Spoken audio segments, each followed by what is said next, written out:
Assalamualaikum warahmatullahi wabarakatuh. Waalaikumsalam warahmatullahi wabarakatuh. Dari jauh ibu menjauhi salam tu nampak pana alun tapi silaman. Tidak serentak. Ya. Masih ya. Alhamdulillah. Alhamdulillahil manani ala ibadihi bi ni'ami la tahsa.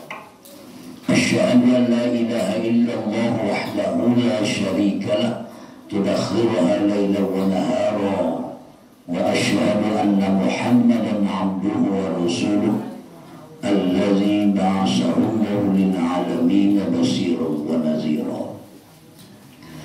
Allahumma fassalli wa sallim wa barik ala sayyidina Muhammad wa ala alihi wa ashabihi ajma'in. Bismillahirrahmanirrahim. Laqad ja'akum rasulun min anfusikum azizun 'alaihi ma 'anittum harisun 'alaikum bil mu'minina raufur rahim.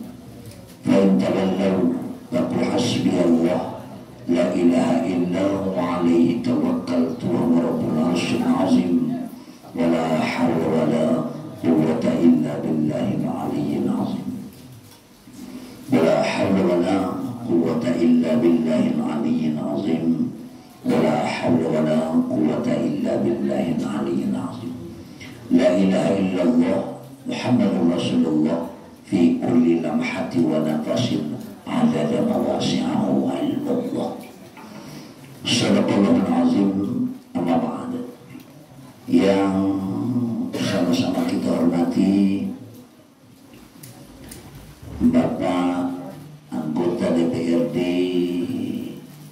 Kabupaten Solo Selatan yang akan melanjutkan cita-cita beliau menuju Provinsi Sumatera Barat. Kita doakan mudah-mudahan panjang umurnya, disampaikan oleh Allah hajatnya. Amin. Yang kita hormati, kita muliakan para tuan-tuan guru Dewan Mursyidin dari setiap cabang pengajian dan kelompok majelis taklim. Yang kita hormati Bupati Nenek Mama, pengurus pengajian dari setiap kelompok pengajian teristimewa, pengurus pengajian tenaga sufi yang sudah menyediakan tempat segala fasilitas sehingga kita dapat hadir bersama-sama di dalam majelis yang mulia ini. Kita simpulkan saja kepada hadirin wal hadirat sidang peringatan Isra Mi'raj yang dimuliakan oleh Allah. Alhamdulillah, sebagai hamba yang dhaif, makhluk yang lemah ini, kita mesti menyadari bahwa tak satu pun yang melebihi kekuasaan Allah itu. Maka dengan kuasa, kudrah dan iradahnya, kita masih dapat meninggalkan segala tugas-tugas duniawi untuk hadir sesaat mengisi rohani kita, karena kita tahu bahwa jasmani butuh makan. Lebih penting daripada itu, rohani juga butuh makan. Kadang kita terlena dengan kehidupan jasmaniah, kita lupa bahwa rohani itu juga butuh makan. Maka kita hadir bersama-sama pada malam ini adalah upaya kita untuk mengisi rohani kita. Salawat salam dan doa mudah-mudahan Allah senantiasa sampaikan ke hadrat Nabi Muhammad sallallahu alaihi wasallam. Beliau khairul bariyah, sebaik-baik penciptaan. Tak satu makhluk yang lebih mulia, tak satu makhluk yang setara dengan Nabi Muhammad kedudukannya di sisi Allah Subhanahu wa taala. Maka itu Isra Mi'raj itu merupakan awal darajatin kamalihi sallallahu alaihi wasallam. Dalam tafsir Jamal, Isra Mi'raj itu merupakan awal derajat kamal, kesempurnaan bagi Nabi Muhammad sallallahu alaihi wasallam. Kita sebagai umatnya selalu berusaha untuk menjaga syariatnya, baik syariatul jawaliyah, syariat Nabi yang zahir, maupun syariatul batiniyah, syariat Nabi yang batin, sehingga kita berharap mudah-mudahan di yaumil mi'ad nanti mendapatkan syafaatul uzlah darinya. Amin ya rabbal alamin. Buya cuma minta waktu 1 jam kurang lebih. Kalau lebih 1 jam batu-batu main lagi. Aku yang tidak tahu. Mana? Jam 10 lewat 10 menit. Jam 11 lewat 10 menit. Buya berhenti lah. Itu capek jam 6 ya. Capek. Nah, ya, kini kan musim terapil kan capek. Baik Bapak Ibu sidang jamaah yang dimuliakan oleh Allah, Isra Mi'raj ini merupakan cerita yang diulang-ulang. Kita di Telaga Supi ini entah sudah berapa kali tak terhitung lagi. Tak tentu saya apa yang sudah disampaikan, apa yang belum. Tapi kita mengulang-ulangi, mana tahu ada yang terlupa. Nah, bisa Ibu ya? Sepakat begitu? Sepakat. Alhamdulillah. Dalam itu nanti diselingi juga dengan kampanye yang dikritik.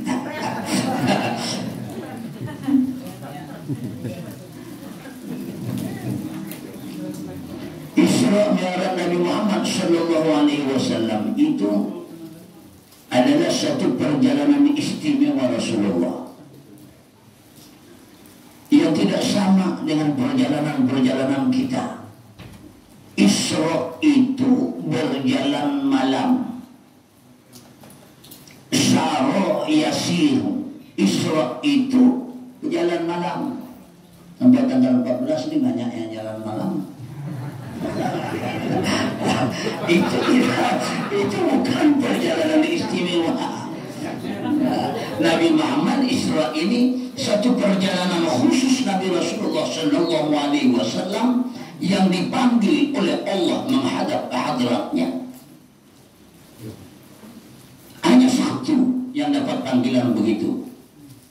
Maka ini merupakan awal derajat kesempurnaan bagi Nabi Muhammad. Tak seorang pun yang dipanggil oleh Allah langsung untuk menghadapnya. Hanya milik Rasulullah sallallahu alaihi wasallam.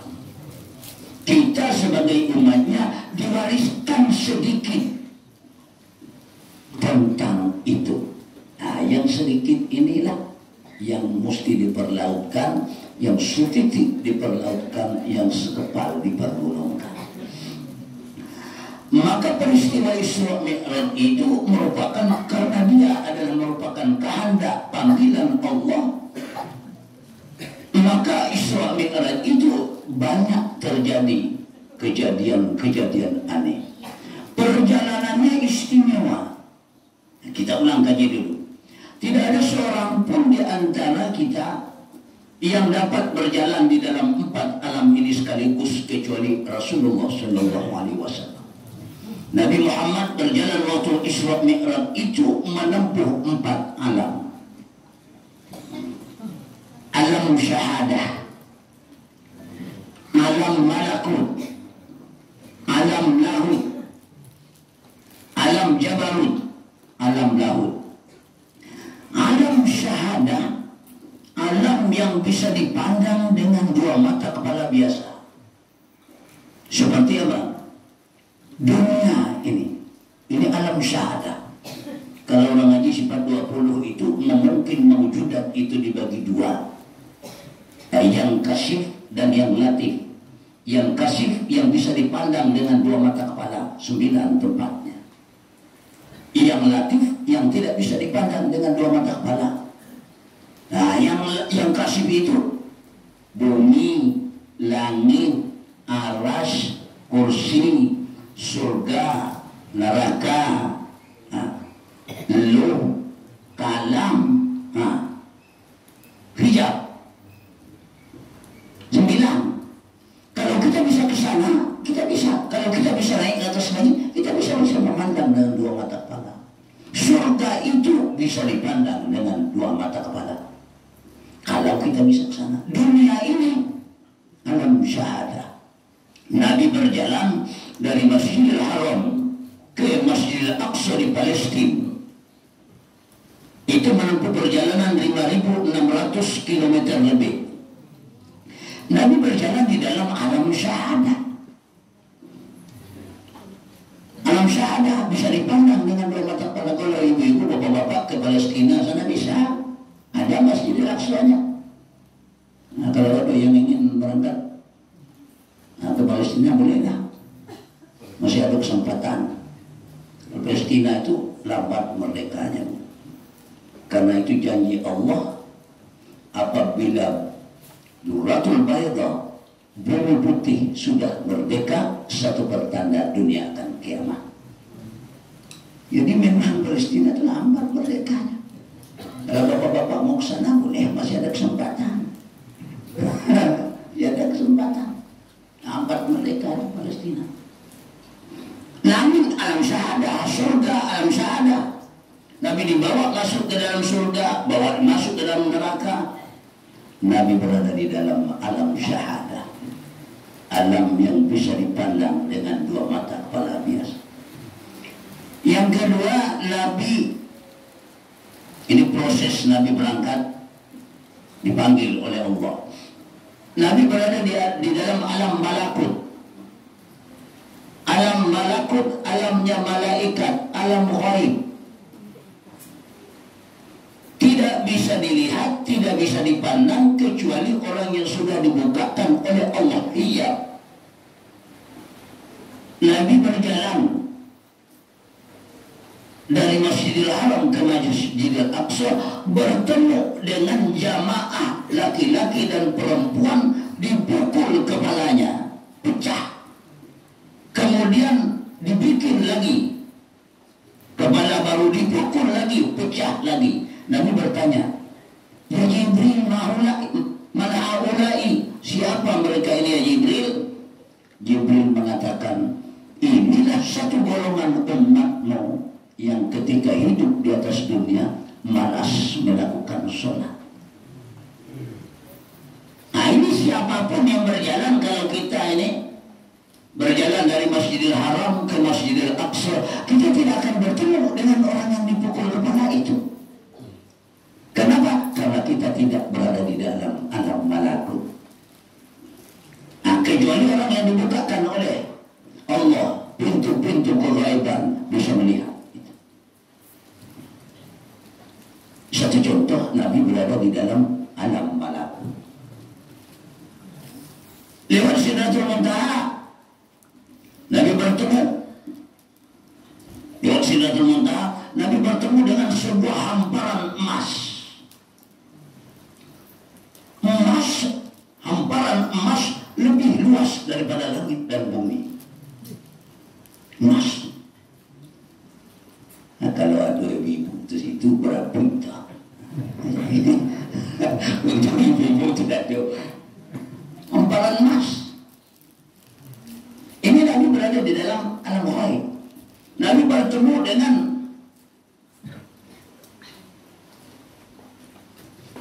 orang yang digunting lidahnya antara Masjidil Haram dengan Masjidil Aqsa. Orang yang digunting lidahnya, setiap digunting lidahnya, jadi lagi lidah baru digunting lagi. Nabi bertanya lagi, ya Jibril, man haulai? Siapa mereka ini? Jibril mengatakan, ini khitba'ul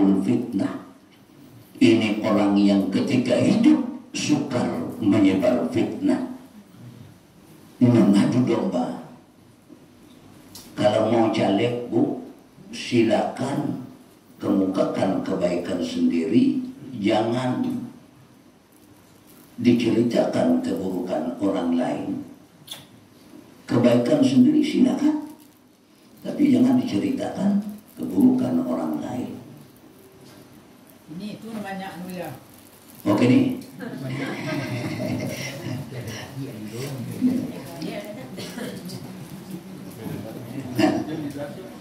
Rubbama fatahalaka babut ta'ah ma fatahalaka babul qabul.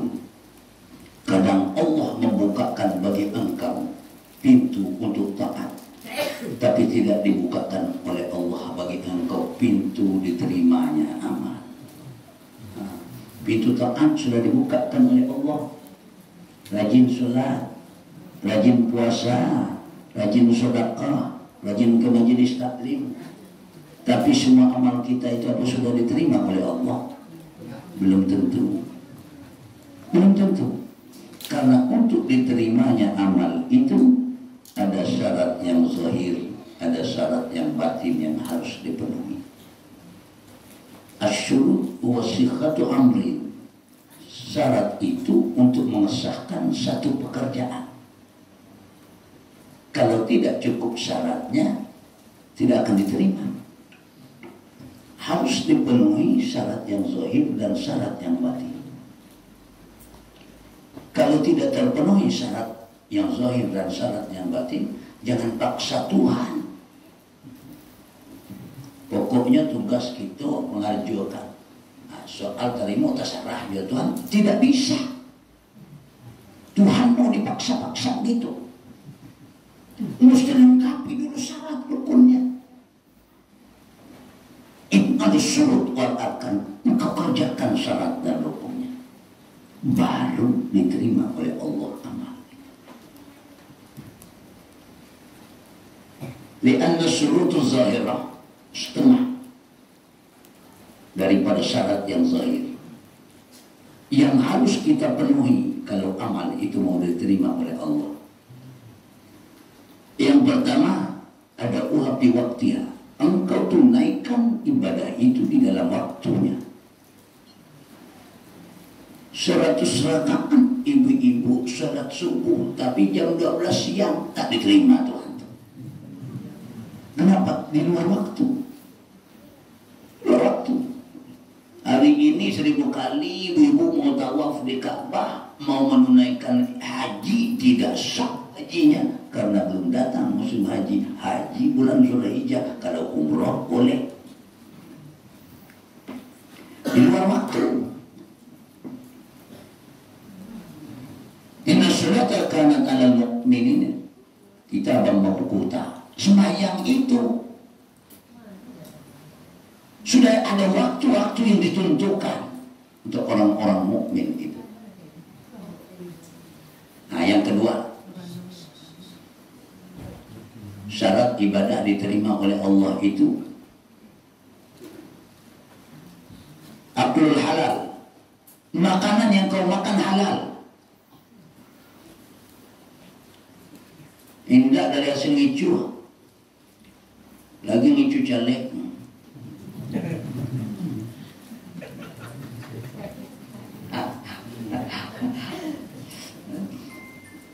Makanan engkau, Allah Akbar, sholatmu bagus, puasanya bagus, tapi makananmu tidak benar. Dari yang haram, Allah tidak terima ibadah. Man aklul haram lam yuqbal minhu salata arba'ina laylah. Siapa yang memakan satu suap dari yang haram, Allah tidak terima ibadah salatnya 40 malam. Auzubillah min dzalik. Hah? Percuma juga sembahyang. Percuma sembahyang. Kalau terunga doa di dulu. Kalau 100.000 ngicu calik banyak suapnya Bu. Nasi bungkus 25.000 belinya. Banyak suapnya. Banyak. Lama sholat tidak diterima. Jangan karena dunia itu hanya sedikit saja rusak akhirat kita.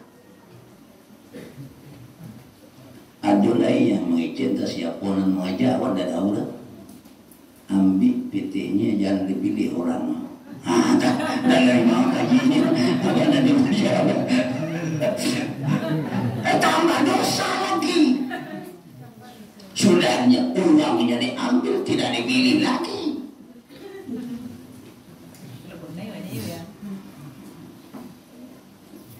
Inna malakum fi baitul muqaddas yunadi fi kulli yawmin wa lailah. Sesungguhnya malaikat yang ada di Baitul Muqaddas itu berdoa setiap malam dan setiap harinya. Ya Allah, jangan kau terima ibadah baik ibadah wajib maupun ibadah sunnahnya orang yang selalu memakan yang haram. Itu doa. Yang kedua, yang ketiga, syarat amal diterima itu. Maka kita harus, kenapa? Karena makanan, minuman itu yang mengalirkan darahmu, menumbuhkan daging, menguatkan tulangmu untuk beribadah kepada Allah. Jadi dari yang haram, Allah tidak terima ibadahmu. Yang ketiga, syarat ibadah diterima oleh Allah itu libasul halal. Pakaian yang kau pakai itu harus halal. Laya boleh cari lagi jilbab. Laya. Kadang suara di rumah tiga, ini ambil 5. Yang 2 ini yang gue haram. Yang gue ibadah tidak diterima itu. Abu Bakar Siddiq mengatakan, siapa yang membeli pakaian 10 dirham, ada di dalamnya 1 dirham dari yang haram, Allah tidak terima ibadahnya selama memakai pakaian itu. Rasain lu. Ini jangan diambil. Kalau sogoku ar-rosi wal murtashi finnar, orang yang menyogok dan orang yang disogok di dalam neraka. Berdosa indah, cuma masuk neraka. Masuk neraka, berdosa indah, datunya nyebut dosa dah. Cuma masuk neraka.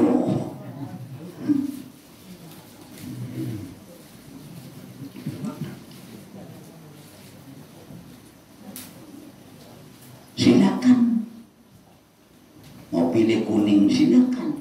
Mau pilih biru silakan. Merah dah apa-apa, hijau dah apa-apa. Tapi agama menggariskan ku ampusakum wa ahlikum naro. Pelihara keluargamu, dirimu dan keluargamu dari api neraka. Kalau ada orang kita, keluarga kita, kenapa mesti pilih orang lain? Setuju. Paham? Malah mantap, 1 minum kopi bu ya.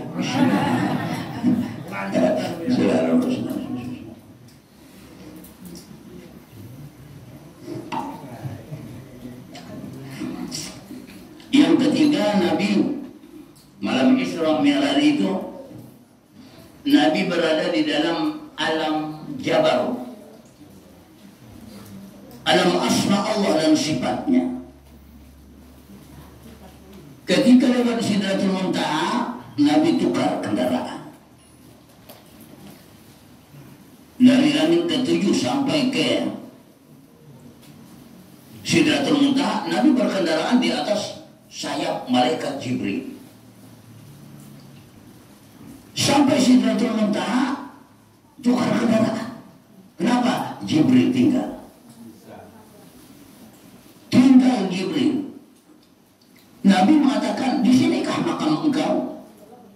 Ya Jibril, iya, disinilah tempat aku.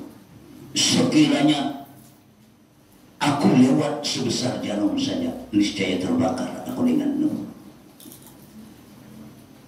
Nabi bertanya kepada, kalau begitu ya Jibril, hal tara Rabbah, adakah engkau pernah melihat Tuhanmu? Jibril menjawab, baini wa bainahu sab'una hijabun minan nur. Antara aku dan Tuhan aku, antaranya Tuhan aku itu 70 hijab daripada nur. 1 hijab perjalanan 1000 Jauh jarak Jibril dengan Tuhan. Tidak melihat Tuhan Jibril. Jibril menerima wahyu daripada Allah itu dari balik hijab. Sampai kepada satu hijab yang dinamakan hijab wahdaniyah lillahi ta'ala. Nah, ini tukar kendaraan Nabi. Kalau begitu kata Rasulullah, hal hajati ila Rabbi, apa hajat engkau kepada Tuhan? Biar aku sampaikan, aku ingin bertemu dengan Tuhan. Apa hajat engkau pada Tuhan? Biar aku sampaikan.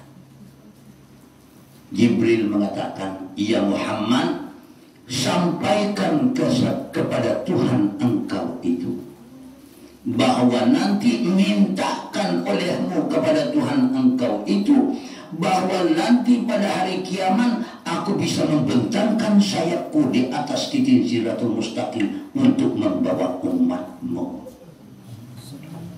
Jibril sayang dengan umat Muhammad, tapi kadang-kadang umat Muhammad sendiri tidak sayang dengan dirinya. Mintakan kepada Tuhanmu ya Muhammad, nanti pada hari kiamat aku bisa membentangkan sayapku untuk membawa umatmu meniti titik Siratul Mustaqim.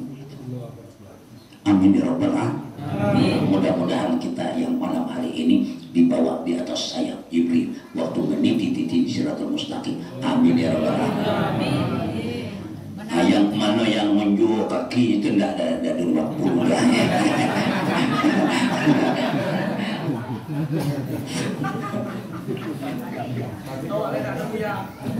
Apa nih ya?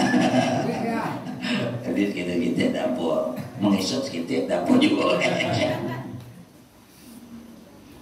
Ini Nabi berada di dalam alam asma Allah dan sifatnya. Jibril tinggal. Nabi berjalan sendiri dengan kudrat dan iradah Allah. Nah, kita juga apabila sudah berada dalam asma Allah dan sifatnya, jalan sendiri. Guru hanya menunjukkan jalan. Menunjukkan jalan. Ini jalan masuknya. Jalan masuknya ke hadirat Allah begini. Ketika masuk, engkau berjalan dengan sendiri.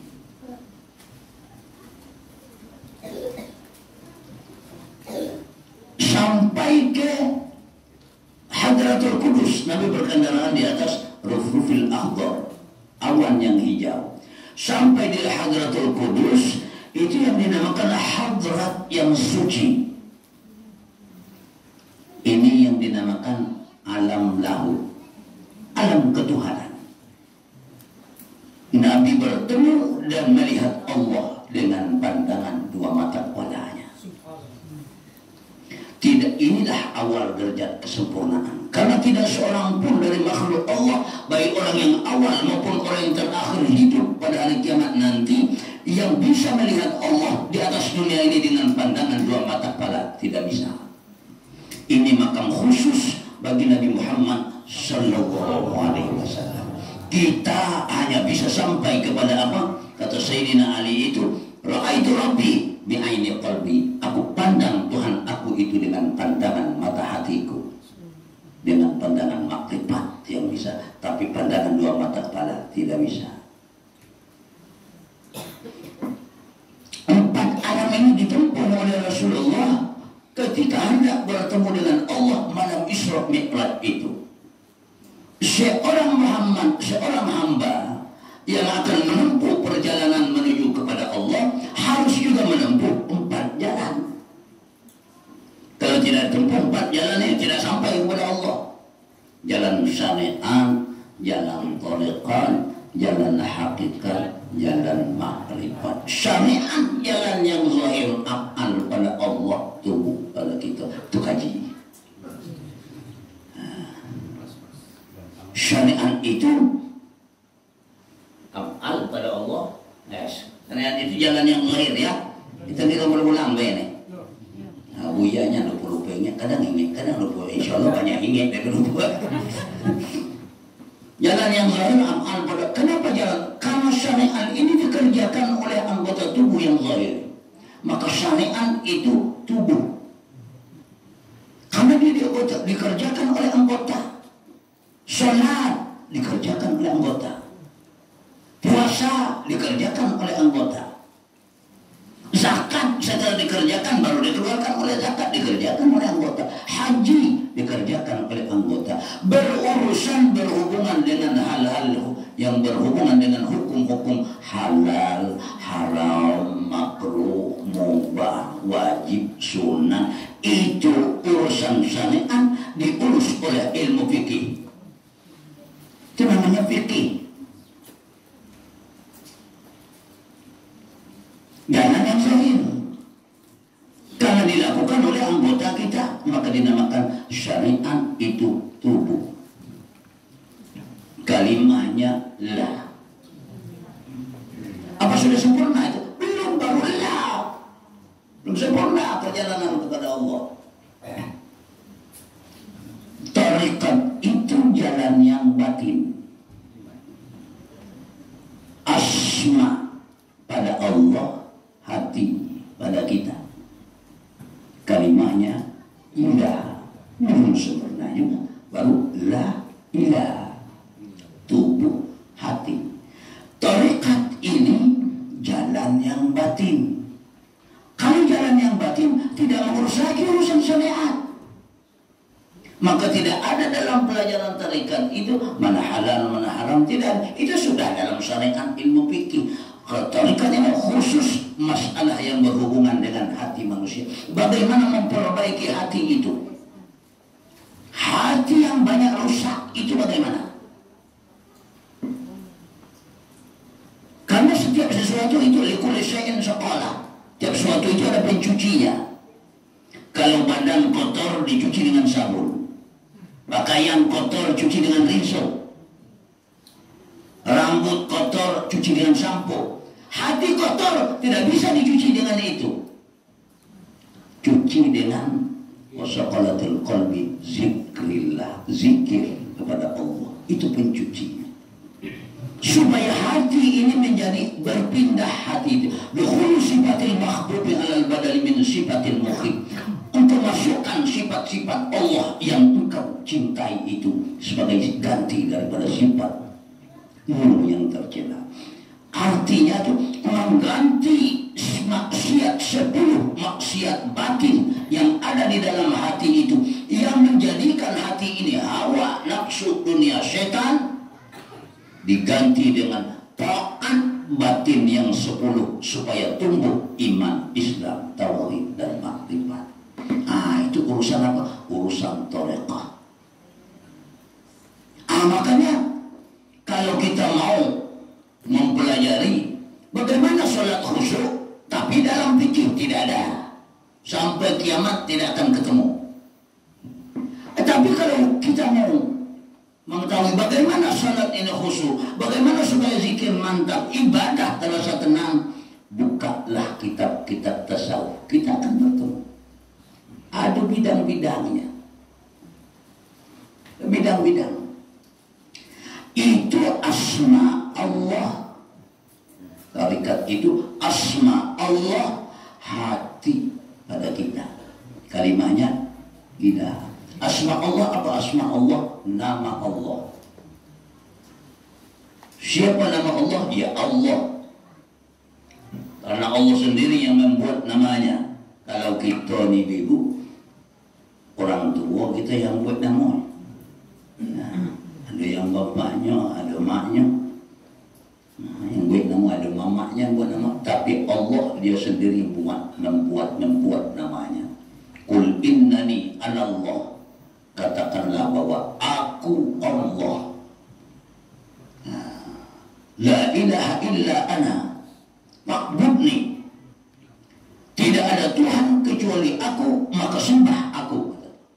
Bagaimana menyembah aku ini? Wa aqimis shalah li zikri, dirikan sembahyang itu untuk ingat aku. Nah, makanya orang yang sholat tapi tidak ingat Tuhan, itu tidak sampai kepada tujuan yang sholat yang dikehendaki oleh Allah. Itu sembahyang orang yang ingat. Jangan dibalik. Kalau sudah ingat, tidak usah sholat. Itu terbalik itu.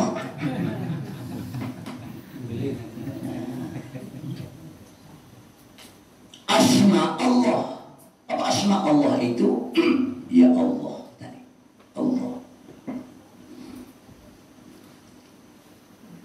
Yang ketiga, jalan hakikat. Hakikat itu sempurna jalan. Sifat pada Allah. Sifat pada Allah. Jadi apa ke kita? Jadi apa ke kita? Pas hasrat kaji minum dulu Bu ya kalau itu ya.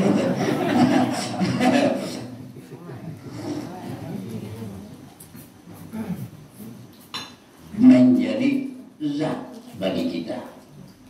Nah ini zat. Sifat Allah apa zat itu? Hakikat kita.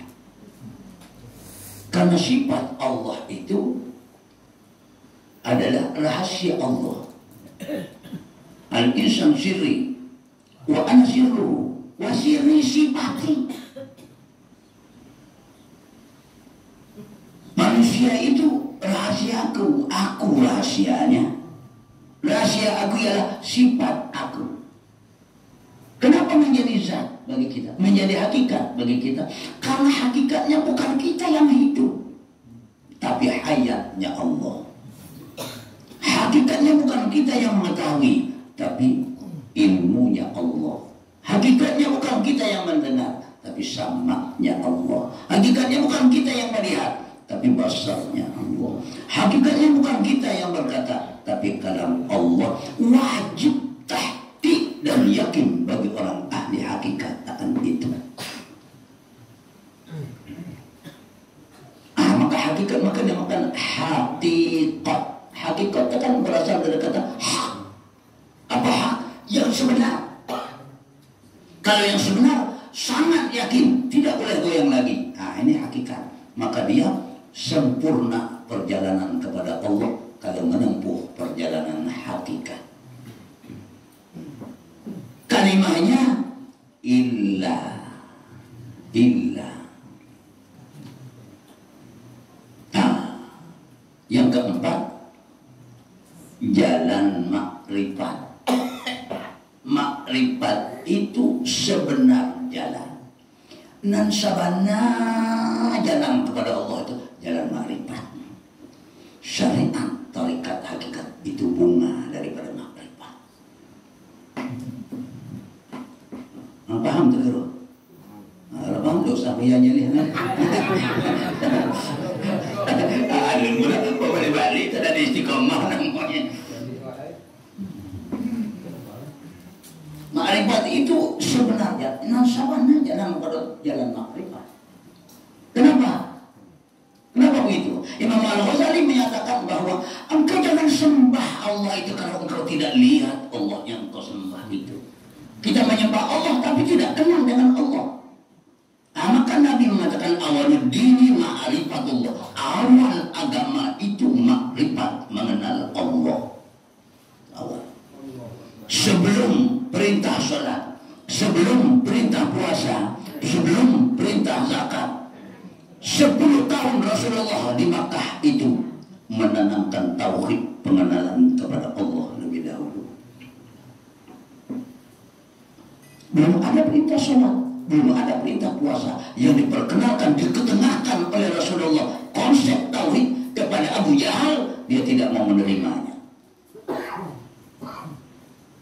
Belum ada perintah salat. Salat ini perintahnya waktu Isra dan Mi'raj, 1 tahun sebelum hijrah ke Madinah. Sebelum itu 10 tahun Nabi itu menanamkan konsep tauhid tentang ketuhanan di Makkah itu. Akhirnya apa? Sebenar jalan zat pada Allah, rasio pada kita. Kalimahnya Allah baru sempurna kalimah la ilaha illallah. Jangan dipisah-pisah. Kalau sudah sampai kepada makam makrifat, tidak berpisah lagi tadi. La tubuh ilah hati ilah nyawa sifat Allah rasio. Jangan dipisah-pisah. Karena dia makam makrifat itu makam perhimpunan, makam jami. Jangan dipisah-pisah. Nah, kalau dipisah-pisah, tubuhlah. Nah, dikumpulkan dalam satu karena dia merupakan kesempurnaan jalan dan yang sebenar jalan. Maka tubuh la ilaha illallah, hati la ilaha illallah, nyawa la ilaha illallah, rasio la ilaha illallah. Mantap satu. Sempurnalah kalimah la ilaha illallah. Fas'alu ahla zikri, maka tanyakan kepada ahli zikir, in kuntum la ta'lamun, kalau engkau tidak tahu. Tanyakan kepada ahli, jangan tanyakan kepada ahli fikih. Kalau kita tanyakan kepada ahli fikih, dikatakannya bahwa kaji tarekat itu bid'ah, sesat. Kenapa? Karena dia tidak tahu. Dia hanya mengucapkan la ilaha illallah, hanya ucapan bibir. La ilaha illallah itu bukan ucapan bibir. Tapi la ilaha illallah itu adalah kemantapan tauhid yang tumbuh dari dalam hati keluar melalui bibirnya. Kalau sekedar ucapan bibir itu la ilaha illallah, itu daun keladi itu ngeleng juga begitu. Daun keladi itu ngeleng juga. Kok ngeleng juga?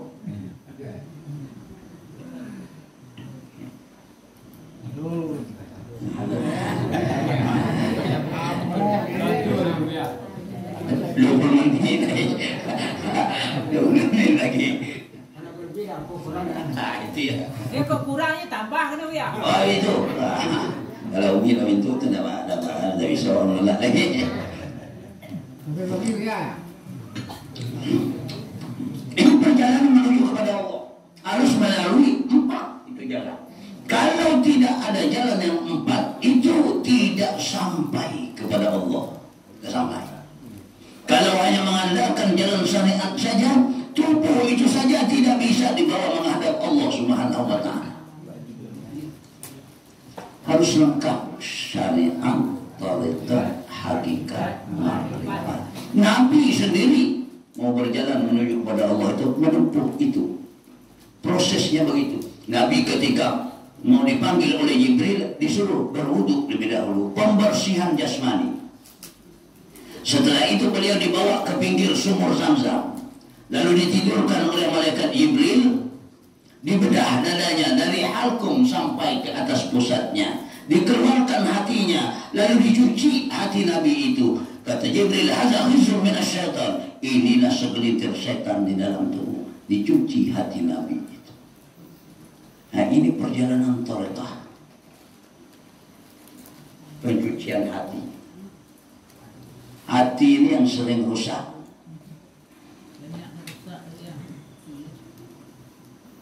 Piti diambilnya, nyemilin, dah itu kan rusak hati. Rusak hati. Rusak. Apa sebab hati itu rusak? Kita selalu menguraikan. Sebab hati itu rusak. Yang pertama, yuzlibuna biroja'it taubah. Mereka senang melakukan dosa-dosa kecil dengan satu pengharapan bahwa indah ada dosa kecil, Allah Maha Penerima Taubah. Itu tadi rusak hatinya. Itu rusak. Bapak ke bapak. Yang kedua sebab hati itu rusak, berilmu tapi tidak beramal. Ilmu ada tapi tidak diamalkan. Tidak mengamalkan tidak Allah, tidak Rasul, tidak guru. Itu sebab hati rusak. Kita pertemuan kita ini sudah dititahkan oleh guru. Kalau di Laweh Maulid Nabi, ya. Kalau Isra Mi'raj gantian. Ya Bu ya sebentar ya sudah yo. Itu ganti. gantian, kadang di Pelompek, kadang di Sangka lagi pernah di Sangka ya? Pernah sekali, iya pernah. Ya. Pelompek, pernah Pelompek aja, Pelompek.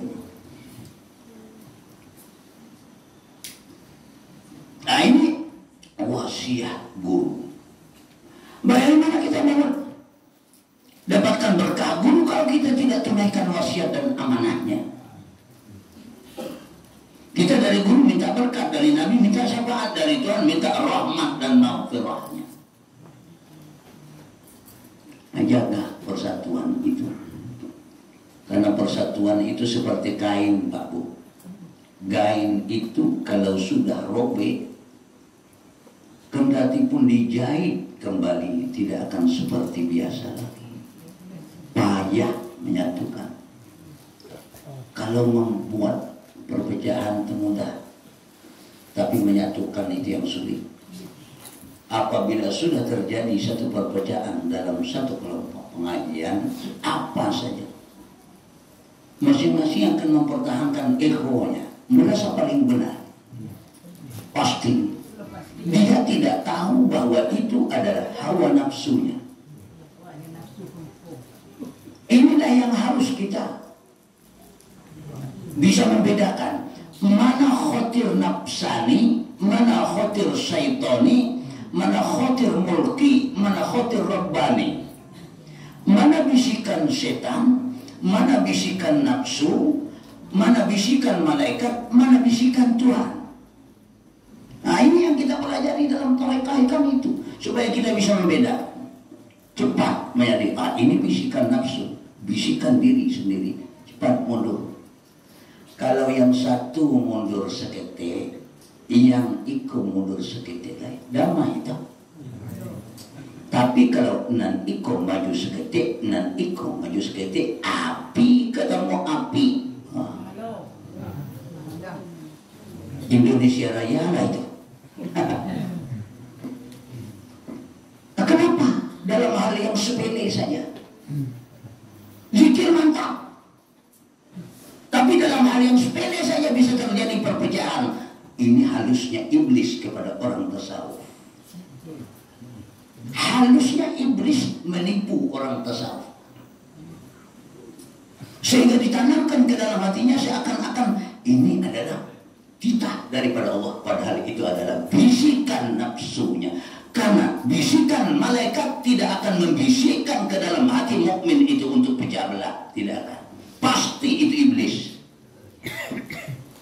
Pasti bisikan setan itu. Bisikan Tuhan, bisikan malaikat tidak akan. Nanti marah ya. Marah, kami tidak marah ya, kami banyak salah. Ya, mesti menyadari masing-masing itu. Kita sadari, surut ke belakang. Naniko kare, tidak damai. Tapi kalau ikut alunan seketik, aduh jalan keluar, istighfar kepada Allah SWT. Ini bahaya nih istighfar. Astagfirullahaladzim, ini nafsunya di dalam Aisyah. Bisikan setan dan nafsu yang ada di dalam, ya astagfirullahaladzim, dia tidak akan menyadari astagfirullahnya itu. Ini hati itu memang sulit mengurusnya. Maka ada satu bidang yang dinamakan ilmu tarekat khusus mengurus masalah hati.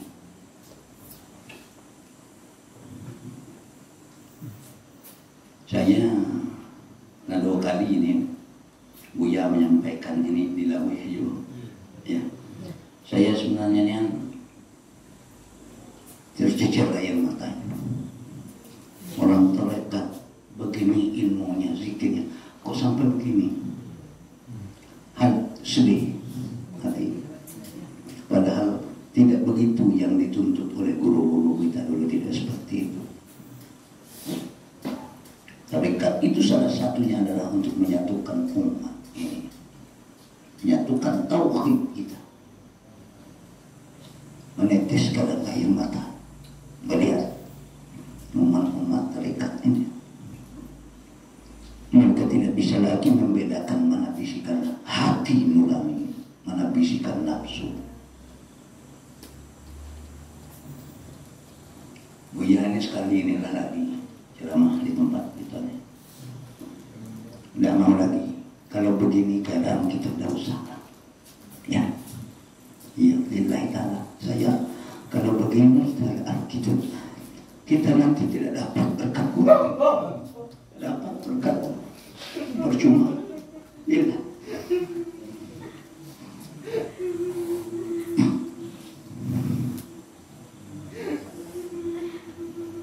Coba kita sadari diri kita masing-masing, kembali kita istighfar.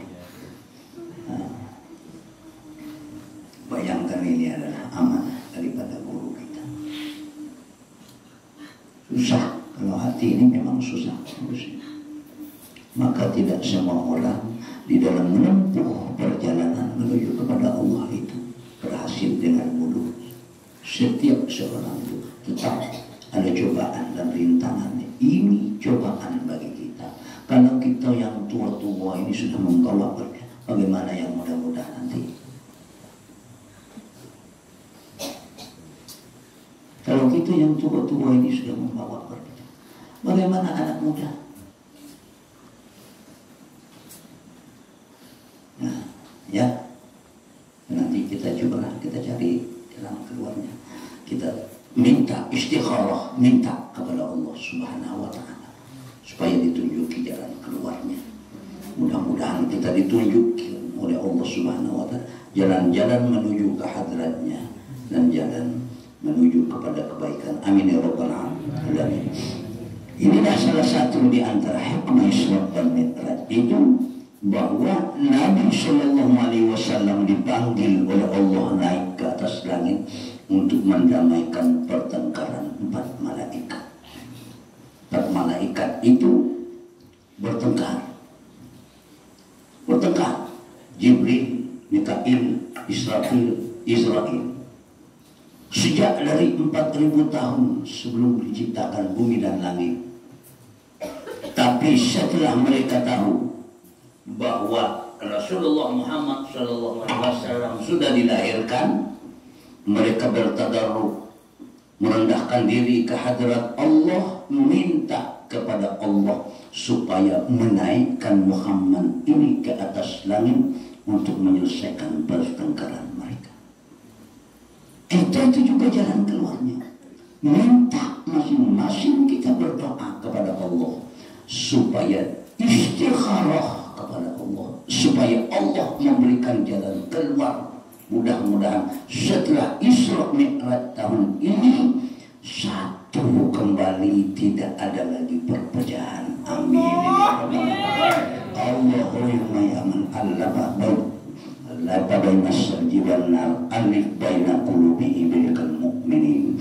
Allahumma ya man allafa baina as-salji wan nar alif baina qulubi ibadikal mu'minin. Allahumma ya man allafa baina as-salji wan nar alif baina qulubikal mu'minin birahmatika ya arhamar rahimin. Allahumma tajallana bi iradika wa qudratika wa quwwatika wa qaharika hatta idza nurida syai'an an naqula lahu kun fayakun birahmatika ya arhamar rahimin. Walhamdulillahi rabbil alamin. Sampai Rasulullah di hadrat Tuhan itu,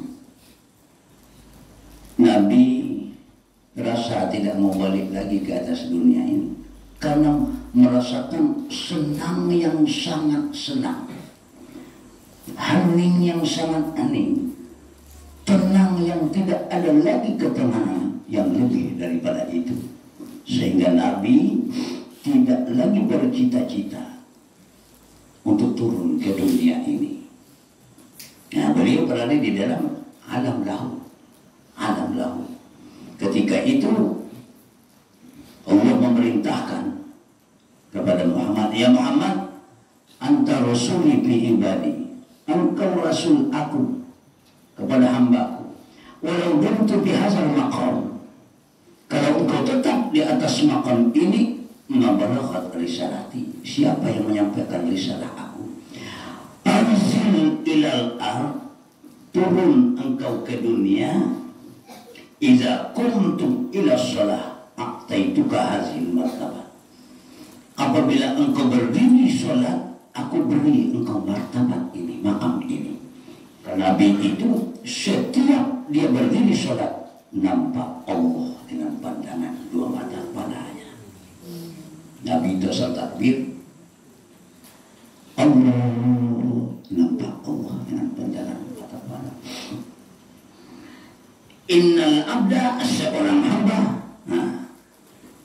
innal abda idza qama bis shalah, rafa Allah subhanahu wa ta'ala al-hijab bainahu wa baina abdi. Bahwa seorang hamba apabila berdiri dia kepada salatnya itu, maka diangkat oleh Allah hijab antaranya dan antara hambanya. Itu sebabnya maka as-salatu ummul ibadah wa mi'rajul mu'minin. Sembahyang itu ibu ibadah, mi'raj orang mukmin. Seseorang yang hamba yang akan melakukan sholat, apabila berdiri hendak sholat, dibuka oleh Allah hijab yang selama ini menghijab antara dia dengan Tuhannya. Pada ketika takbiratul ihram itu, ya bani Adam, la ta'jiz anta taquma baina yaday musalliyan baqiyan fa ana Allahu alladzi taraba min qalbika wa bil ghaibi ghaibi nuri ra'aita nuri. Hai anak Adam, jangan engkau merasa lemah berdiri di hadapanku.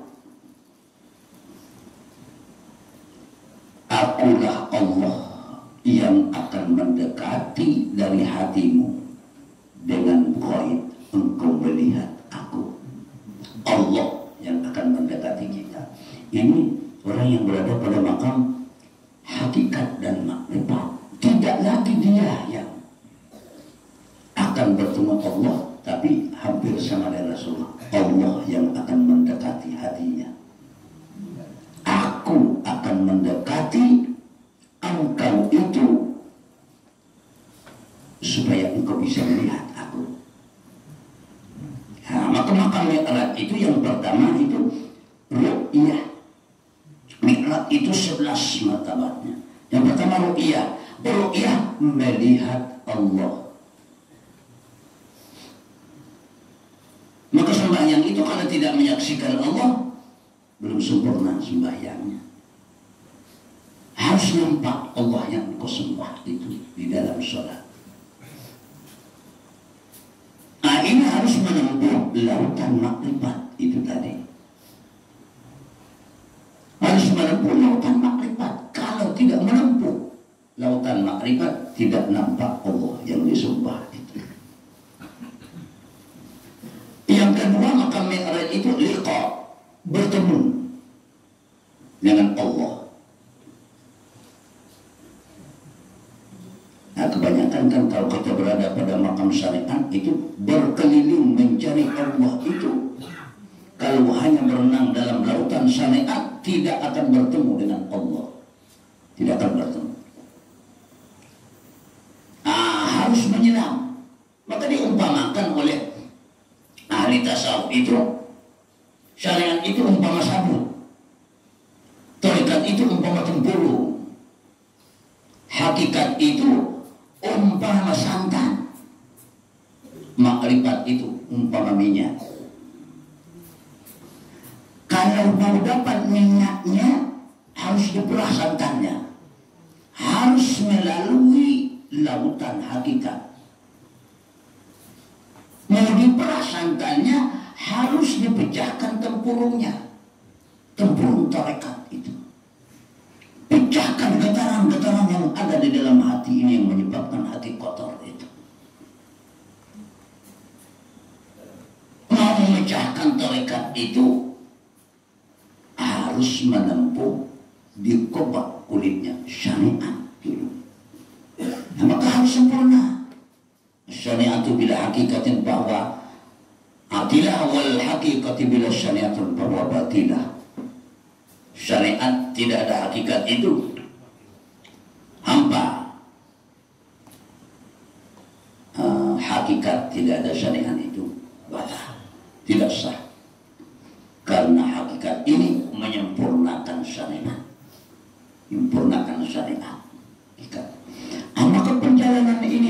kita latih dengan zikir itu. Latih dengan zikir itu. Kalau di Laweh itu sudah sampaikan. Zikir la ilaha illallah itu pertama syaratnya khudurul qalbi, hadir hati.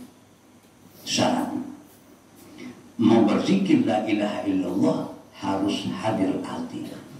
Lidah menyebutkan la ilaha illallah, hati tetap ingat Allah, Allah, Allah.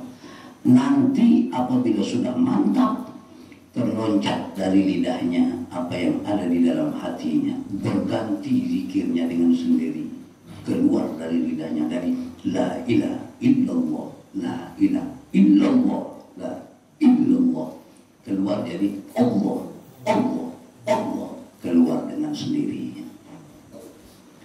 Apabila dia sudah karam di dalam laut itu.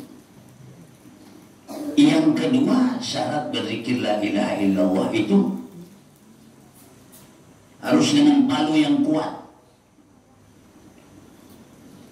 Kuat. Iza wushidal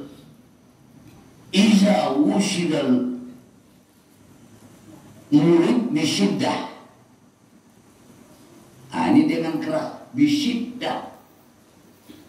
Apabila berzikir seorang murid dengan keras, dilipat oleh Allah jalan kepadanya dengan sekejap mata.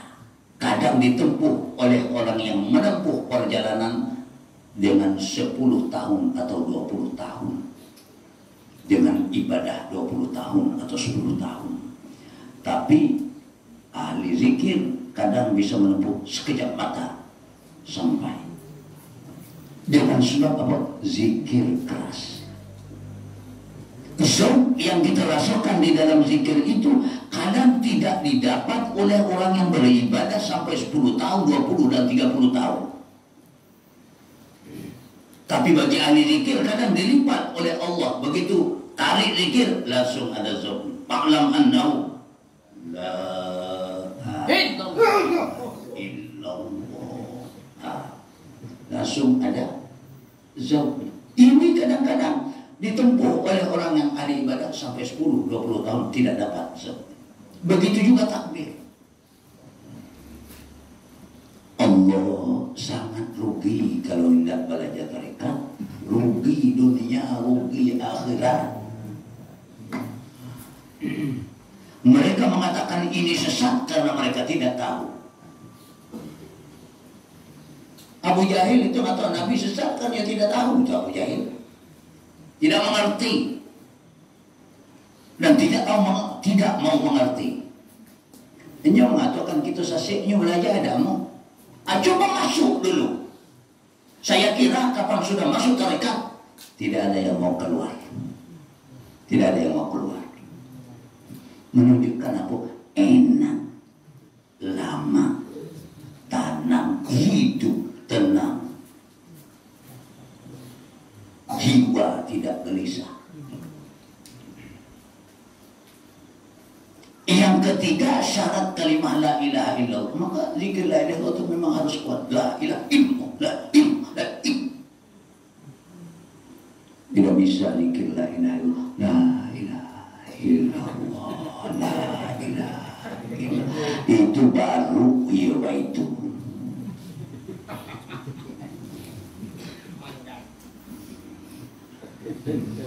Inyam itu kita sasih kita ngatakannya baru. Seperti kera ditiup angin. Engkau jangan berzikir seperti kera ditiup angin. Kera tiup angin itu hanya menggantung enggak? Tiup angin. Jatuh. Kalau zikir kita kalau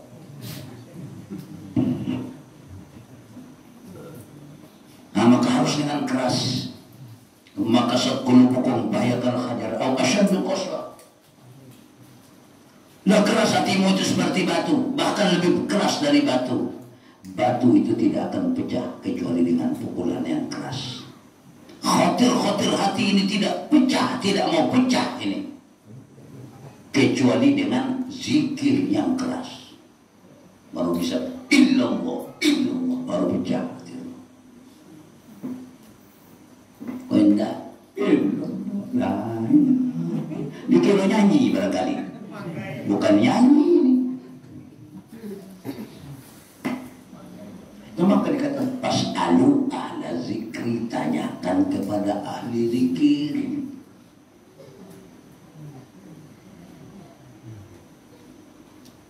Waktu Rasulullah akan meninggal dunia, Sayyidina Abu Bakar menangis.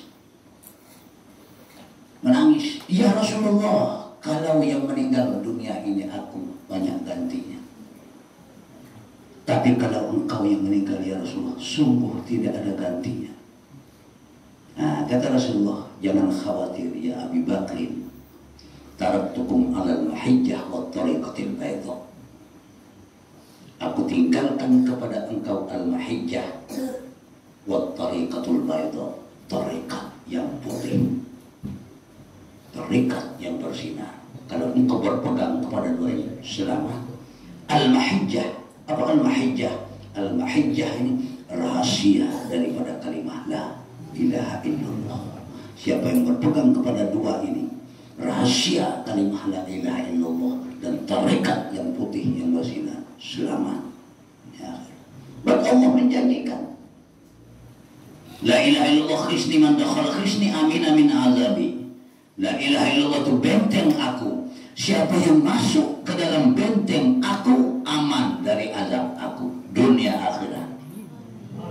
Amin ya rabbal alamin. Janji Allah, masukkan diri ke dalam benteng Tuhan. Apa benteng kata Tuhan? La ilaha illallah khisni.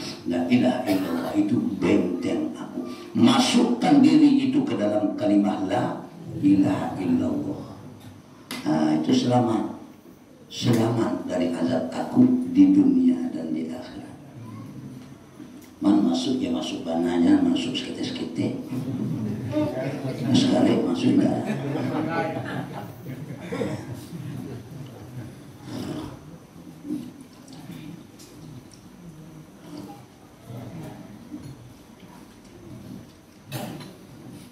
Apabila sudah sampai kepada tingkat makrifat, pasti dia akan mengalami hal yang akan dia alami adalah fana. Karena dia sudah tahu, ditunjukkan oleh gurunya, perjalanan menuju kepada Allah itu seperti perjalanan kita juga. Kalau kita mau berjalan misalnya dari Kerinci mau ke Telaga Sopi, bersama 02 ya. 02 ya. Gitu. 01 dah ke India dia. 02 dah awak 02. Nah, jadi tentu apa yang harus kita persiapkan pertama? Bekal. Kita di tengah jalan nanti pecahkan mobil, harus ada bekalnya. Ban serap, harus ada makanan, minuman, supaya jangan lapar terlunta-lunta di tengah perjalanan. Mau ke Padang harus ada bekal. Bahasa Inggrisnya PT. Harus ada bekal. Nah, itu. Tapi bekal perjalanan menuju kepada Allah bukan uang. Apa itu? Tinggalkan maksiat zahir dan batin. Itu bekal. Tinggalkan maksiat zahir dan batin. Maksiat zahir tinggalkan, apalagi maksiat batin, itu bekal. Kalau tidak ditinggalkan maksiat zahir, tidak ditinggalkan maksiat batin, engkau keputusan makanan di tengah perjalanan. Engkau akan menderita di tengah perjalanan. Kenapa menderita? Semakin panjang, semakin banyak maksiatmu, semakin gelap hatimu, engkau tersiksa. Kerja susah, tapi hasil tidak ada. Al-aslu kulli zulmat maksiatullah. Asal gelapnya hati ini tidak khusyuk, tidak bisa makrifat kepada Allah karena maksiat. Asalnya itu yang menimbulkan bintik-bintik hati itu karena maksiat. Apabila sudah bintik di dalam hati, sulit hati ini akan memandang Allah Subhanahu wa ta'ala. Karena kamu abu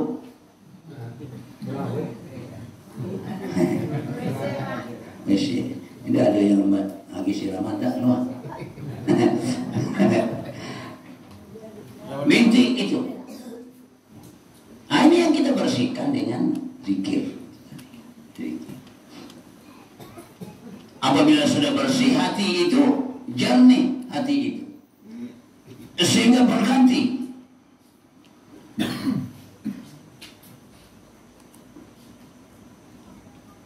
Yang kotor itu sudah menjadi bersih, hati yang kotor itu sudah menjadi bersih, maka hilang bayangan itu akan menjadi jiwa. Artinya apa? Ini istilah tasawufnya banyak taklif-taklifnya, banyak kiasan. Seperti mengenal diri dengan isyarat, mengenal Tuhan dengan ibarat. Itu kata-kata tasawuf itu banyak. Pandanganmu kepada Tuhanmu itu bagaimana? Ya, bayangan itu menjadi jiwa, sekuat itu makrifat. Artinya bagaimana kekuatan ain khorijiyah ini bisa menjadi ain sabitah. Itulah kekuatan makrifatnya. Kalau dia tidak mampu menghancurkan ain khorijiyah ini menjadi ain sabitah, dia tidak bisa makrifat kepada Allah. Iza ahabballahu 'abdan faqataltuhu. Apabila kasih Allah kepada hambanya, apabila kasih aku kepada hambaku kepada Tuhan, faqataltuhu, maka aku bunuh dia. Nah, ini yang dinamakan mutu qabla an tamutu. Nah, matikan diri kamu pada sebelum mati. Artinya apa? Mematikan, mempanahkan ain khorijiyah kepada ain sabitah. Karena jalan zikir kan itu, dalam kaji itu.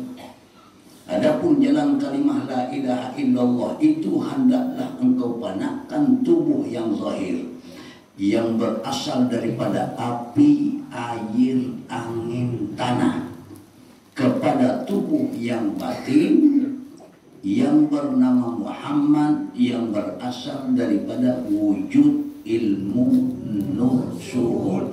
Lalu engkau panahkan tubuh yang batin itu kepada wujud Allah yang laisa kamitslihi syai'un. Itu jalan kalimah la ilaha illallah.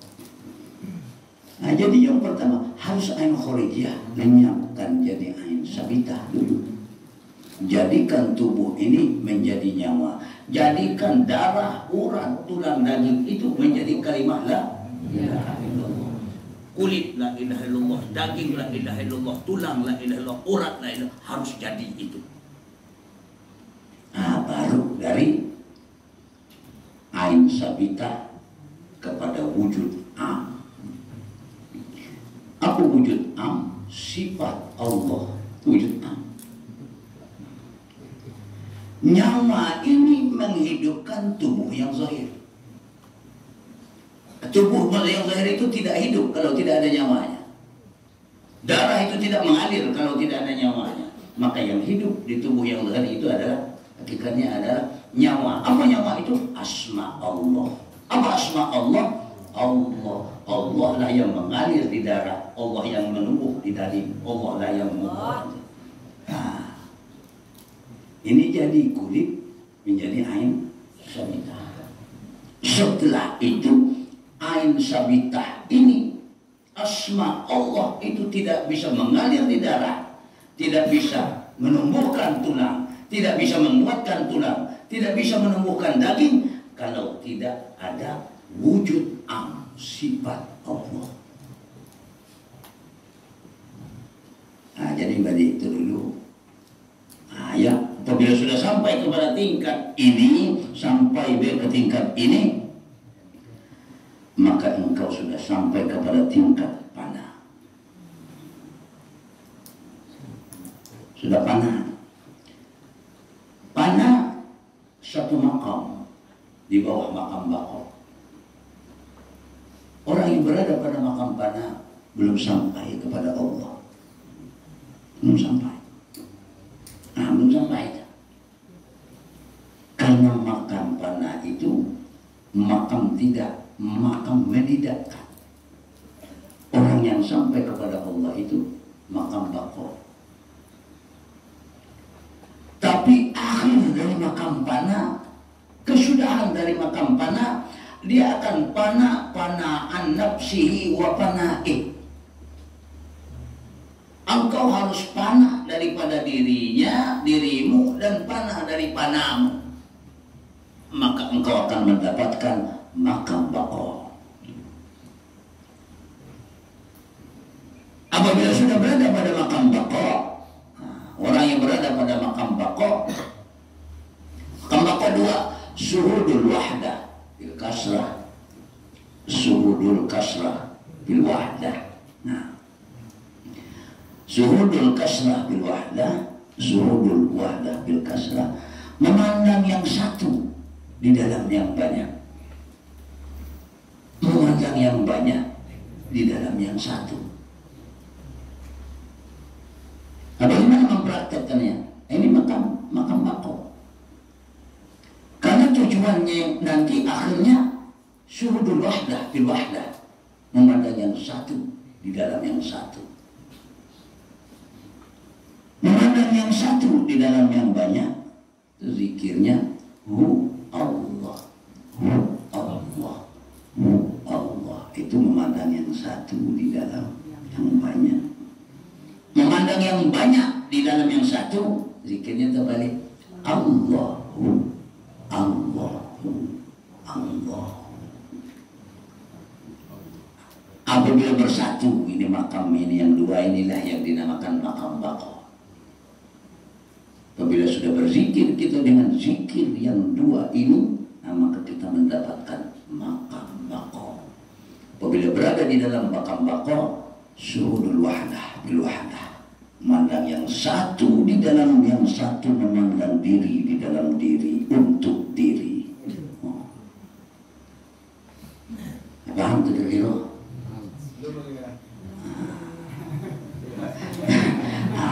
Kalau sudah itu ya baik. Kalau jujur bagi amalannya, amalkan bismillah. Masalah panah itu bisa diliburkan.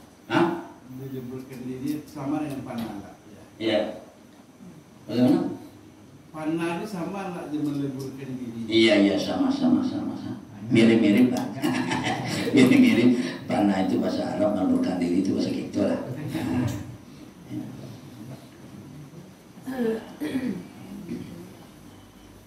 Zikir dengan zikir itu. Nah, tapi menurut tingkatannya tadi, tingkatan. Kalau masih berenang di dalam lautan syariat, dalam lautan tarekat, zikir masih tetap la ilaha illallah, Allah, Allah. Nah, tapi kalau sudah berada dalam lautan hakikat dan makrifat, itu zikirnya menjadi hu Allah, Allah.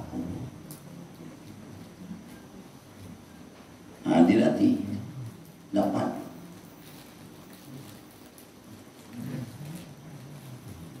Wabillahi taufiq wal hidayah. Assalamualaikum